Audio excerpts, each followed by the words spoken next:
इतका मोठा भ्रष्टाचार या आधी कधी वणी विधानसभेमध्ये नाही झाला, तो आज आम्हाला दिसतोय. पक्के रस्ते झाले, त्याच्या आजूबाजूला यांचेच लेआउट आहे, यांचेच प्लॉट आहे. माल जमवण्यात आमदार साहेब मग्न झालेले आहेत. आज यांची संपत्तीची चौकशी करा. यांची संपत्ती 10 पटीने 20 पटीने वाढलेली आहे. हे रोडची क्वालिटी कशी होते, गिट्टी निघते, सिमेंट निघून जाते, का क्वालिटी आहे का? गेल्या 10 वर्षातल्या आमदारांनी एक सुद्धा विधानसभेमध्ये शेतकऱ्याबद्दल प्रश्न उचललेला नाही आहे.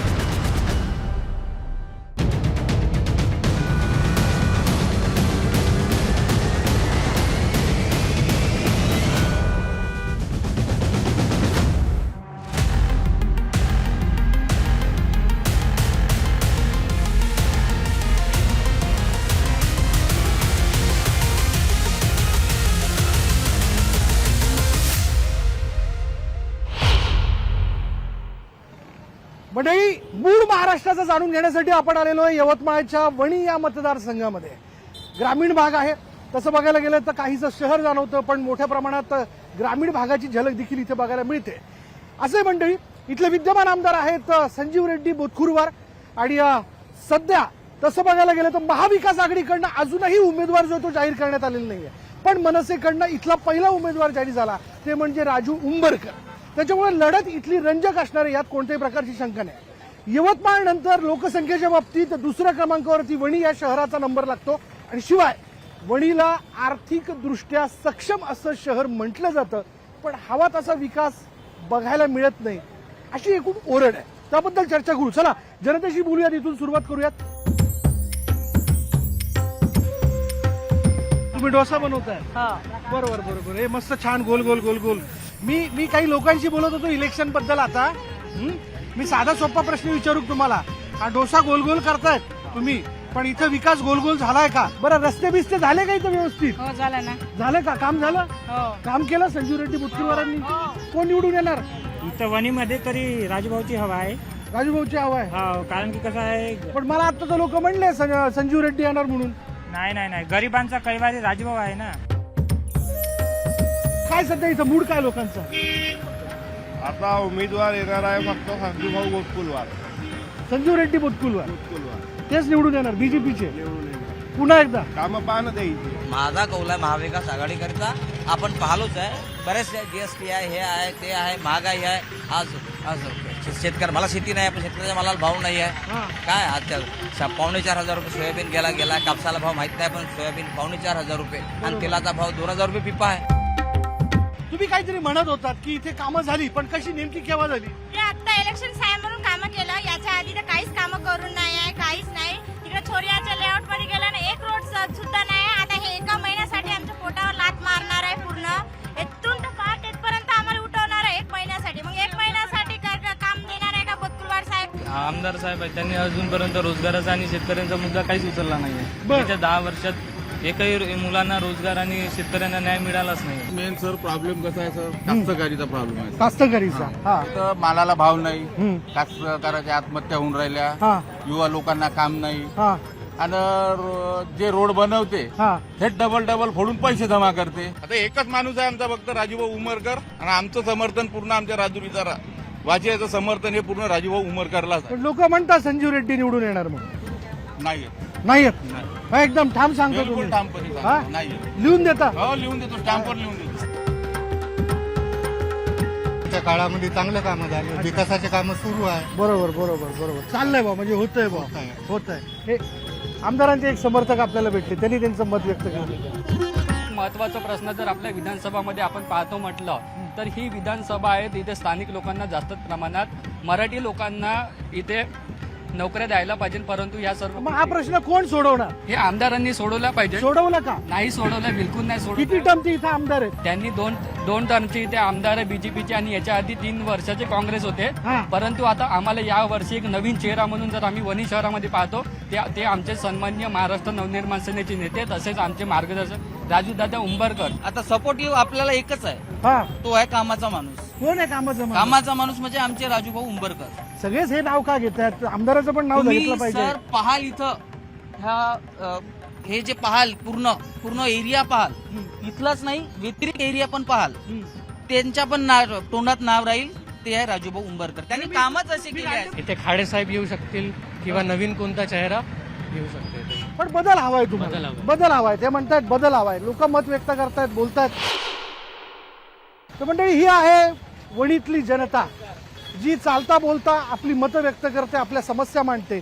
मग त्या समस्या इथल्या दळणवळणाच्या संदर्भात असतील, ती समस्या असेल रोजगाराच्या संदर्भातली, ती समस्या असेल इथे फुटपाथवरती असणाऱ्या उपजीविका वेगवेगळ्या व्यवसायांवरती करणाऱ्या लोकांची. समस्या सोडवल्या गेल्या पाहिजे आणि त्या सुटल्या तर इथली जनता जी आहे ती सुखकर राहील. पण असं काहीसं कुठेच होताना दिसत नाही, ही तक्रार आहे. विकास जर निरंतर सुरू आहे तर तो दिसला पाहिजे, हे माझं ठामपणे म्हणणं आहे. म्हणून तर यानंतर मी जाणार आहे माझ्या शोच्या चौकटीत, जिथं असतील सत्ताधारी, विरोधक, इतरही पक्ष, सर्वसामान्य. आणि या शिवाजी चौकात आपण चर्चा करू, वणीचा विकास झालाय का, आणि झाला असेल तर त्यावरती ठामपणे बोला, आणि जर तो झाला नसेल तर ते मुद्दे खोडून काढले जातील. आणि जाणून घेणार आहोत वणीतला मूड महाराष्ट्राचा. तर मंडळी, धमाल आणि धुमशा निवडणुकीचं वातावरण तापताना आत्ता या क्षणाला आपण आहोत यवतमाळ जिल्ह्यातल्या वणी या मतदारसंघात. बाजारपेठेत आपण सर्वसामान्यांशी चर्चा केली, त्यांची मतं जाणून घेतली, त्यांचा मूड जाणून घेतला. आणि आता इथला नेमका मूड काय बघा. म्हणजे असं आहे, वणीबद्दल जर विषय सांगायचं झालं तर पांढरं सोनं इथं सगळ्यात जास्त पिकतं. तुमच्या लक्षात आलं असेल, कापूस. कापूस जास्तीत जास्त पिकवणारा बेल्ट म्हणून वणीला ओळखलं जातं. दुसरा मुद्दा की लोक इथं अभिमानाने सांगतात की आम्ही कोळशावरती वसलेल्या शहरात राहतो. कोळसा खाणी जे आहेत ते इथं तुम्हाला बघायला मिळतात. पण अर्थात वणीत जर आपण बघायला गेलं तर लोकांची वेगवेगळी मतं असू शकतात. आता एक क्षणाला माझ्याबरोबर महाविकास आघाडीचे नेते या ठिकाणी उपस्थित होते. अजून त्यांचा उमेदवार डिक्लेअर झालेला नाहीये, पण मी सगळ्यांना शुभेच्छा व्यक्त करतो. चला, काँग्रेसच्या खिडकीतनं काही होऊ शकतं आणि कुठलंही नाव पुढे येऊ शकतं. दुसरीकडे मनसेचा पहिला उमेदवार राज ठाकरेंनी इथं डिक्लेअर केला, ते म्हणजे राजू उंबरकर या ठिकाणी उपस्थित आहेत आपल्या कार्यकर्त्यांसह. आणि विद्यमान आमदार संजीव रेड्डी बोतकुरवार यांचे सगळे कार्यकर्ते आणि त्यांचे प्रवक्ते या ठिकाणी उपस्थित आहेत. एमआयएम देखील या सगळ्या लढतीत समोर असणारे, वंचित बहुजन आघाडी तर कायम पुढे असतेच, संभाजी ब्रिगेडचे नेते या ठिकाणी उपस्थित आहेत. विद्यमान आमदारांना या ठिकाणी 2 टर्म संधी मिळाली, बरोबर की नाही. जनतेने निवडून दिलं त्यांना, आणि अपेक्षित आहे की त्यांनी काम केलेलं असणार. तर त्यांनी काम जर केलं असेल तर मी तुम्हाला 2 मिनिटं देतो. 2 मिनिटात आत्ताच्या गेल्या टर्म म्हणजे या टर्म मध्ये त्यांनी केलेली महत्वाची 5 कामं सांगा. या वणी विधानसभेतील आजपर्यंत जितके आमदार होऊन गेले त्यापैकी संजीव रेड्डी बोतकुर असे आमदार आहे की या वणी विधानसभेचा सगळ्यात मोठा विकास निर्माण केलेला आहे. मी तुम्हाला सांगू इच्छितो, एकही गल्ली सुटली नाही. विकासाची जर योजना पाहत बसलो तर इथं डिबेट संपून जाईल इतके काम आहे. आता त्या रस्त्यावरती जे भूमी चालू आहे डिबेट, तो सुद्धा रस्ता हा संजीव रेड्डींच्या ह्याच्यात आहे. पाण्याची योजना असेल, सांस्कृतिक भवन असेल, अशा अनेक योजना आहे. चिखलगावचा जो पुल्या असेल, या वरोरा रोडवरती जो रेल्वे पुल्या असेल, तो सुद्धा अनेक विकासासंदर्भात अनेक योजना संजीव रेड्डी बोतकुरवारनी इथे खेचून आणलेल्या आहे, ज्या आधीच्या कुठल्याच आमदारांनी एकही दाखवून द्यावं. इथे सेनेचा बी आमदार झालेला आणि काँग्रेसचा बी आमदार झालेला, या 3ही आमदाराची जर तुलना केली तर संजीव रेड्डी बोतकुरवारांचं सगळ्यात जास्त काम या वणी विधानसभेत. ठीक आहे, मी महाविकास आघाडीच्या नेत्यांकडे येतो. राजू उंबरकर, त्यानंतर मी आपल्याकडे येणार आहे. आपल्याला देखील बोलण्याची संधी देतोय. यांनी ज्या कामांचा दावा केला, जी कामं केली असं ते म्हणतात, झाली आहेत का ती? प्रत्यक्ष स्वरूपात दिसतात का ती? इतका मोठा भ्रष्टाचार या आधी कधी वणी विधानसभेमध्ये नाही झाला, तो आज आम्हाला दिसतोय. 1 किलोमीटर मी आज चॅलेंज करतो इथे तुमच्या समोर, तुमच्या चॅनलला, एक 5 किलोमीटरचा रस्ता यांनी वर्षभरात बनवला, दाखवायचा का त्याच्यावर गड्डे नाही आहे. 1 लाख रुपये आशिष फुलझंगे बक्षीस दिले. आपलं चॅलेंज आहे. पाण्याचा विषय 1 महिन्यात उकळले रस्ते. त्याच्यानंतर पाण्याचा विषय घेतला, गावागावात त्यांनी ते वॉटर फिल्टर लावले 10-10 लाखाचे, जितके लावले सगळे बंद आहे. अशी एक योजना दाखवायची यांनी केली आणि ती कंटिन्यू चालू आहे. बनवलेला काही अर्थ नाही, पण तुम्ही शासनाचा आणि या लोकांचा पैसा उधळलेला आहे, हा आमचा आरोप आहे यांच्यावर. हा चौकातला जो पक्का रस्ता दिसतो तो त्यांनीच केलाय ना. जितके मोठे पक्के रस्ते झाले त्याच्या आजूबाजूला यांचेच लेआउट आहे, यांचेच प्लॉट आहे. बघून घ्यायचा रेकॉर्ड तुम्ही पूर्ण. पहिली उमेदवारी तुमची जाहीर झाली, बरोबर. जे विकासाचे मुद्दे, जे दावे यांनी केले ते तुम्हाला पटतात का? शहरी भागात फक्त विकासाचं सोंग करण्यात आलेलं आहे. ग्रामीण भागामध्ये आजही जायला रस्ता नाही. विशेषतः कास्तकाराला शेतीय पांदन रस्ते सुद्धा नाहीत, ज्याच्यामुळे कास्तकाराचं अतोनात नुकसान होतं. या कुठल्याही गोष्टीकडे विद्यमान आमदाराचं लक्ष नाहीये. हा स्पष्ट आरोप त्यांचे जरी कार्यकर्ते इथं असतील त्यांनाही ते माहिती आहे की कास्तकाराचे काय हाल आहेत. आणि या माझं तर स्पष्ट असं म्हणणं, इथं सर्व पक्षवाले आहेत, परंतु कास्तकार आमचा पोरका या सरकारने ठेवला हा आरोप आमचा विद्यमान आमदारावर आहे. प्रदूषण मोठ्या प्रमाणात आहे आणि या प्रदूषणातून होणारी जी लोकांची हानी आहे, मानवहानी असो जीवितहानी आहे, ही प्रचंड मोठ्या प्रमाणात आहे. तरी पण त्याच्यावर लक्ष न देता फक्त काँक्रीटचे दंगल तयार करण्याचं काम या विद्यमान आमदारांनी केलं आणि या काँक्रीटच्या दंगलातून प्रचंड मोठ्या प्रमाणात भ्रष्टाचार झाला. यापूर्वी 2-4 दिवसापूर्वी ज्या काही पत्रकारांनी हे प्रकरण उघड केलं, म्हणजे इथं ज्यांनी ठेकेदारी केली त्या ठेकेदारांसोबत लोकप्रतिनिधींचे कुठलेही संबंध नसावे असा ग्रामपंचायत सदस्यांना सुद्धा नियम लागू असताना हे संबंध उघड झाले.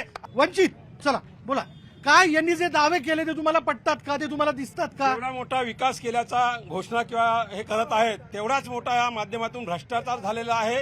ह्या लोकांच्या यांच्या ठेकेदारांच्या 10 वर्षाच्या अगोदर पण त्यांची सत्ता येण्यापूर्वीच्या अगोदरपर्यंतची जी संपत्तीची चौकशी करा आणि आज यांची संपत्तीची चौकशी करा. यांची संपत्ती 10 पटीनं 20 पटीनं वाढलेली दिसेल, कारण यात खूप मोठ्या पद्धतीचा भ्रष्टाचार झाला.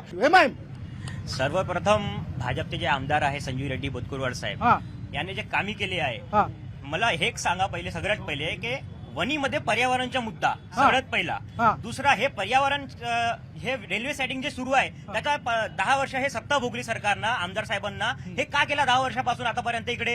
आणि हे सांगताय की हे रोड बनले 6 महिन्याच्या नंतर, हे रोडची क्वालिटी पहा तुम्ही, हे रोडची क्वालिटी कशी होते, गिट्टी निघते, सिमेंट निघून जाते, हे का क्वालिटी आहे का. आणि तिसरा माझा महत्वाचा मुद्दा असा आहे की वणीमध्ये पाणीचा तुम्ही काय समस्या केला, घाण पाणी येत आहे नळात, घाण अशुद्ध पाणी येतं. अशुद्ध पाणी. 5 वर्ष यांचा नगराध्यक्ष सुद्धा होता, पूर्ण बहुमतचा नगराध्यक्ष होता, काय केला यांनी. चला, हे वेगवेगळे मुद्दे समोर आले. मंडळी, मी माझा मुद्दा मांडतो जेणे आपण चर्चेला सुरुवात करू. माझा पहिला मुद्दा इथल्या शेतकऱ्यांच्या संदर्भातला, कापसाकरता कापसाला योग्य भाव मिळावा, सोयाबीनला योग्य भाव मिळावा, यासाठी विद्यमान आमदारांनी सभागृहात किती प्रयत्न केला. व्यक्तिशः ते शेतकऱ्याच्या बांधावर गेले का, त्यांच्या समस्या त्यांनी सोडवल्या का. चला, याविषयी थेट प्रश्न विचारूयात सत्ताधाऱ्यांच्या प्रतिनिधींना. आमची संपूर्ण यंत्रणा, आम्ही स्वतः माननीय आमदार साहेब, आम्ही शेतकऱ्यांच्या बांधापर्यंत पोहोचून आमचा शेतकरी कसा सुजलाम सुफलाम होईल याकरता सातत्यानं प्रयत्न करत आलो. त्या शेतकरी बांधवाला आम्ही 1 रुपयात त्याला विमा संरक्षण दिलं, त्याला 1 रुपयात विमा काढून दिला. शेतकरी बांधवांना माझा थेट टोकदार प्रश्न आहे, ऐका ना, माझा थेट टोकदार प्रश्न आहे. सोयाबीनला भाव मिळत नाही, कापसाला भाव मिळत नाही, या भावाच्या संदर्भात मी बोलताना सांगेल की जो सरकारनं भाव ठरवला होता ती भावांतर योजना सुद्धा महाराष्ट्रातल्या महायुती सरकारने शेतकऱ्यांच्या खात्यात आता पैसे जमा केलेले आहेत. गेल्या 10 वर्षात या आमदारांनी एक सुद्धा विधानसभेमध्ये शेतकऱ्याबद्दल प्रश्न उचललेला नाही आहे. रेकॉर्डमध्ये आहे. आजपर्यंत एकही प्रश्न विधानसभेमध्ये यांनी शेतकऱ्यांबद्दल उचलला नाही. आज तुम्हाला माहिती आहे सोयाबीन यांनी आयात केलं, आज सोयाबीनचे भाव 3500 रुपये झाले. कधी यांनी आंदोलन केले नाही, कधी विधानसभेमध्ये विषय उचलला नाही. यांची माननीय देशाचे पंतप्रधान मोदी साहेब बोलले की आम्ही शेतकऱ्यांना खूप चांगले भाव देऊ, शेतकऱ्यांचं उत्पन्न भाव मिळाला नाही. मला सांगा आजच्या मितीला सोयाबीनला कापसाला भाव काय मिळाला. 3500 रुपये. ज्या वेळेस 2014ला खताची किंमत 350 ते 400 रुपये होती, आज 1200 रुपये झाली. रासायनिक खताची, आणि त्यावेळेस भाव होता 3500 ते 4000 रुपये शेतीमालाला. सोयाबीनला आजही तोच भाव देत आहे. सगळ्या किमती डबल झाल्या आहे. सगळ्या मजुरी डबल झालेल्या आहे. कापसाला किती भाव मिळाला. कापसाला तर 4-4.5 रुपये मिळून किती मिळायला पाहिजे होता. यांनीच 10,000 मागितला होता. 10,000 मिळायला पाहिजे होता. किती मिळाला. 4,500 मिळाला. अबाउट 10,000 अबाउट वरती भाव मिळायला पाहिजे. या महाराष्ट्राचे उपमुख्यमंत्री, एक मिनिट, या महाराष्ट्राचे मुख्यमंत्री कापूस दिंडी यात्रा काढली तेव्हा बोले आमची सरकार आली तर आम्ही कापसाला डबल भाव देऊ. आज यांची सरकार 3,000च्या वर कापूस देऊन राहिले. कांद्याचा भाव जर पडला तर पश्चिम महाराष्ट्रातले सर्व नेते त्या सभागृहामध्ये अक्षरशः धिंगाणा घालतात. परंतु आज माझा कास्तकार इथं मरतोय, त्याच्या घरात त्याचं एक वर्षभराचं कॅल्क्युलेशन असतं त्या पिकावर, त्याच्या मुलीचं लग्न असतं, त्याच्या मुलाचं शिक्षण असतं. या सर्व गोष्टी ज्या तुम्हाला लागू आहेत, ज्या मला लागू आहेत, ज्या आमदाराला लागू आहेत, ते त्यांना सुद्धा लागू आहे. परंतु त्यांचं पूर्ण वर्षभराचं कॅल्क्युलेशन कोलॅप्स करायचं काम या विद्यमान सरकारने आणि या आमदारांनी केलेलं आहे. उद्धव साहेब ठाकरे भारतीय जनता पार्टीच्या सोबत निवडून आल्यानंतर त्यांनी या पक्षासोबत गद्दारी केली आणि ते 2.5 वर्ष आमचे वाया गेले. म्हणून त्या 2.5 वर्षात थोडा विकास मागे गेला. परंतु ज्यावेळेस शिंदे साहेबांच्या आणि फडणवीस साहेबांच्या नेतृत्वात ज्यावेळेस सरकार महाराष्ट्रात स्थापन केलं तेव्हापासून अतिशय चांगल्या प्रमाणात 100पेक्षा जास्त मोठ्या प्रमाणात आणि अतिशय चांगल्या दर्जाचे पांधन रस्ते शेतकऱ्याकरता वडी यांनी म्हणलं 150पेक्षा अधिक पांधन रस्ते झाले. खरंय का? खोटं आहे. कुठेच झालेले नाही पांढर रस्ते, आम्ही कुठेच पाहिलेले नाही. अगदी खोटं आहे ते, अगदी खोटं आहे. राजू उंबरकर तुम्ही सांगा, 150पेक्षा अधिक पांधन रस्ते केल्याचा त्यांचा दावा आहे. खरंय का हे? हे काय सांगतात? हे ग्रामीण भागामध्ये फिरतात तरी का? हा? यांना हे एकाच गावात राहतात, मी तिथंच राहतो. वणीतल्या शेतकऱ्यांची अवस्था न्याय दिला का आमदारांनी वणीतल्या शेतकऱ्यांना? बिलकुल आमदारांनी नाही. वणीमध्ये ज्यावेळी दिल्लीमध्ये आंदोलन चालत होतं त्यावेळी आम्ही इथं मोर्चा काढला, त्या ठिकाणी सुद्धा स्थानिक आमदार नव्हता. यांना पूर्ण गोष्टीत खोटं बोलायची सवय आहे. त्यांना शेतकरीसाठी काहीच नाही केलं. पूर्णपणे आरोप आहे ना, कापसाले भाव आहे ना, काय आहे. हे जे वनी विधानसभा क्षेत्र हे यवतमाळ जिल्हा असं आहे की किसान आत्महत्या करतात, त्याच्यासाठी काय केलं आमदार साहेबांना आतापर्यंत? पण यानंतर इथे वेळ झाली का ब्रेकची? ब्रेक घेऊयात आणि ब्रेक नंतर वेगवेगळ्या मुद्द्यांना घेऊन आपण चर्चा करू. पहा फक्त न्यूज 18 लोकमत.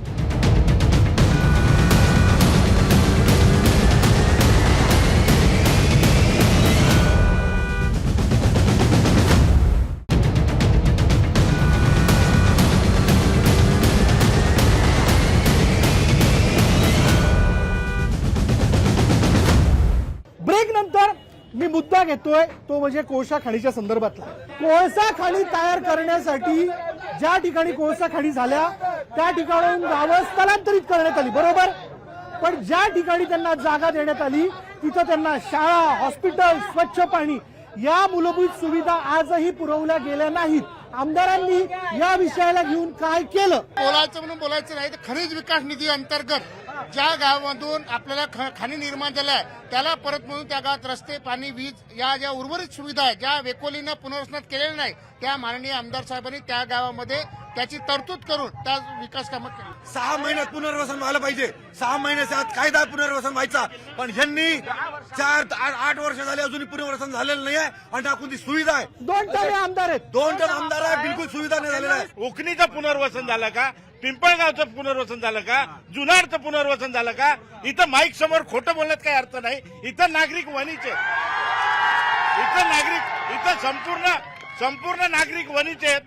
सन्मान्य विजूभाऊ आमचे कोळशाचे मोठमोठाले प्रश्न उचलतात. 2-4 प्रश्नामध्ये त्यांना यश सुद्धा आलं. हे सुद्धा मी सर्व पक्षाच्या वतीने मान्य करतो. चला मोठ्या दिलाने कबूल करतायत. परंतु हे जे खोटं जे बोलतात, हे जे खोटं बोलतात त्या गोष्टी सुधारल्या पाहिजे आणि खरं काय ते जनतेसमोर आलं पाहिजे. जेव्हा पुनर्वसनाचा विषय होता, सगळ्यात जास्त शेती अधिग्रहण होत असताना इथे आमदार काँग्रेसचा होता, इथे आमदार सेनेचा होता. संजीव रेड्डी असताना अधिग्रहण फार कमी शेती झाली. जेव्हा अधिग्रहण झाली, जेव्हा पुनर्वसनाचा काम होता तेव्हा सेनेच्या आणि काँग्रेसच्या आमदारांनी कुठलीही सुविधा केली नाही. च्या कारकिर्दीतल्या काँग्रेसच्या आमदाराच्या याच्यातला हा प्रश्न होता का? नाही, आत्ताचा प्रश्न आहे. 9 आत्ताचा प्रश्न आहे. 9 वर्ष झाले. 9 वर्ष झाले आणि 10 वर्षापासून यांचा आमदार आहे, अजूनही पुनर्वसन झालेलं नाही आहे. आमदारांनी रोजगार स्थानिकांना देण्याच्या संदर्भात केलं का? माननीय हंसराजी अहिर साहेबांनी या नागपूर विभागामध्ये जवळपास 12,000 नोकऱ्या दिल्या आहेत. स्थानिकांना काम दिलं नाही असं नाही. आणि आता नव्यानं जे प्रायव्हेटमध्ये माइन्स चालू आहे त्याच्यामध्ये स्थानिक भागातले कामगार त्या ठिकाणी काम करते आहे. स्थानिकांना रोजगार मिळाला का? हे दोघंही खोटे बोलत आहेत. या ठिकाणी कोलवाचरीचे अनेक प्रश्न आहेत. या कोलवाचरीच्या संदर्भामध्ये स्थानिकांना रोजगार दिला जात नव्हता. तेव्हा वंचितने चक्काजाम आंदोलन केलं आणि प्रत्येक कोलवाचरीमध्ये 5-5, 7-7 कार्यकर्त्यांना लावलं. ते कार्यकर्ते आज सुखानं जगत आहेत. रोजगार अजिबात मिळाला नाहीये. मी एवढं सांगू इच्छितो की जेवढ्या WCL चालू आहे तिथे जाऊन पहा, मोठमोठ्या पदावर अंगठा बहादूर UP बिहारी आणून बसवले गेलेले आहेत. स्थानिकांना डावलून बरं, आमदारांनी किती रोजगार दिला स्थानिकांना?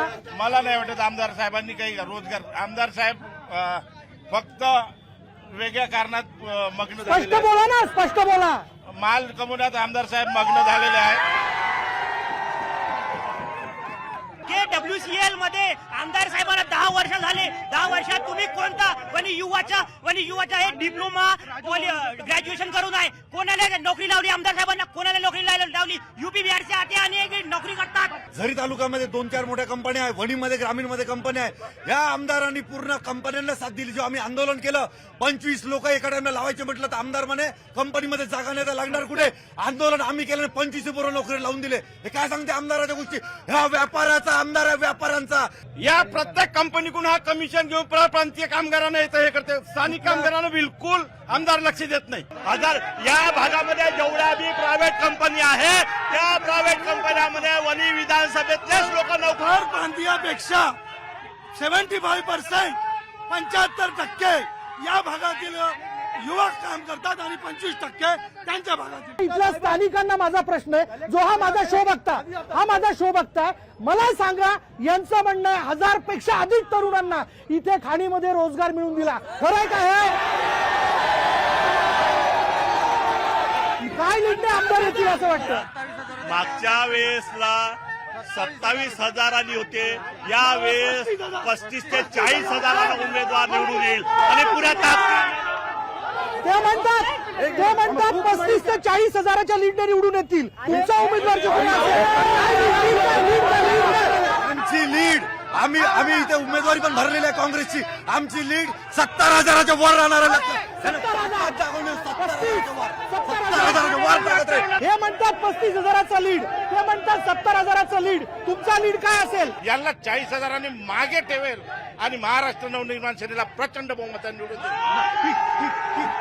दावे होत राहतील, लीडचे दावे होत राहतील. पण मंडळी, मी पुन्हा एकदा सांगतो, ज्यांनी काम केलेलं आहे त्यालाच लोक मतदान करतात. जो काम करण्याची क्षमता ठेवतो त्याच्याच बाजूने जनतेचा कौल जातो. त्यामुळे विकास ज्यांनी केलाय त्याच्या बाजूने जनता जाईल. आणि जनतेला जर वाटत असेल की बदल हवाय तर तो देखील जनता जनार्दन विचार करू शकते, हेही तितकंच खरंय. यानंतर इथंच थांबणार आहोत आणि यानंतर पुढे जाऊया पुढल्या मतदारसंघात जाणून घेण्याकरता मूड महाराष्ट्राचा.